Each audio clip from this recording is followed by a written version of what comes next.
Under a busy Dublin street, a narrow stairway descends into stillness. Wooden coffins rest in limestone vaults. Skin preserved by time clings to bone. A young Bram Stoker once walked these steps. Years later his name would be tied to the most famous vampire tale ever written. Tonight on Echoes of Time we go down into St. Michan's Crypt, where history, science, and a writer's imagination quietly collided. Welcome back to Echoes of Time. Tonight we descend beneath central Dublin into a place where the past keeps its breath. St. Michan's looks modest from the street, but its vaults hold preserved bodies, ornate coffins, and stories that have threaded through the city for centuries. This is a place where science and superstition meet, and where a young local may have found the images that later walked onto the pages of a global classic. The church above the vaults has stood in various forms for hundreds of years. The crypts were built as family vaults, sanctuaries for merchants and civic leaders of early modern Dublin. Over time, as the city grew, the crypts remained constant, cool, dry, and sealed in stone. Their environment created an unusual outcome: natural preservation rather than decay. Imagine a hand on a cold iron banister. The steps are worn smooth. The light thins, and the air becomes dry and still. Coffins are stacked and lined along low arches. Some lids sit half open. What you see is not a Hollywood spectacle but an almost clinical preservation. Skin darkened but intact, fabric stiff with age. The sight is quieting. It asks you to slow down and look closely. Natural mummification here is the result of a mineral microclimate. Limestone walls, steady dryness, and little microbial activity. Centuries of conditions drew moisture from bodies and slowed decomposition. That's the science. The feeling, however, standing near a preserved hand or a sealed face, can feel like an encounter with time itself. Guides have given these remains nicknames and told stories. Tourists have long left transformed by the silence.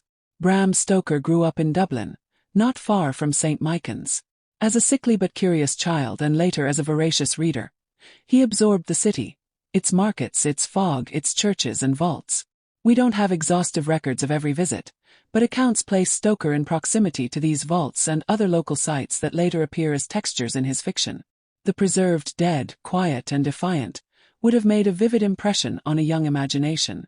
Dracula blends folklore, technology of its day, and a modern anxiety about medicine, sexuality, and empire. Stoker's novel is full of travel, sealed boxes, and bodies that do not rest. The crypt's preserved bodies aren't direct quotations in the text, but they are the kind of real, uncanny images that feed a writer's subconscious. In short, places like St. Michan's give a texture to fiction, a set of sensory facts that get refashioned into myth.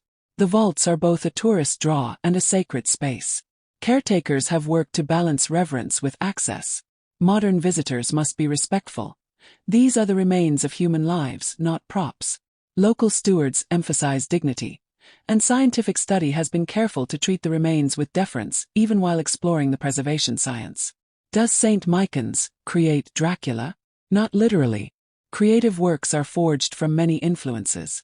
But the crypt shows how a single place can echo inside a writer, supplying images that later reappear, altered and amplified. The truth sits between memory and myth, and that ambiguity is part of why this crypt continues to fascinate. If you visit, come ready to listen. Notice the air on your skin. Look at the small details, the ironwork, the way light falls on stone.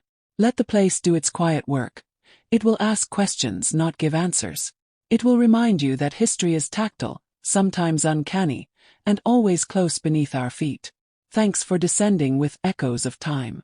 If this short journey moved you, leave a comment with your thoughts, subscribe for new episodes, and hit the bell so you don't miss our next descent. Walk gently and listen for echoes.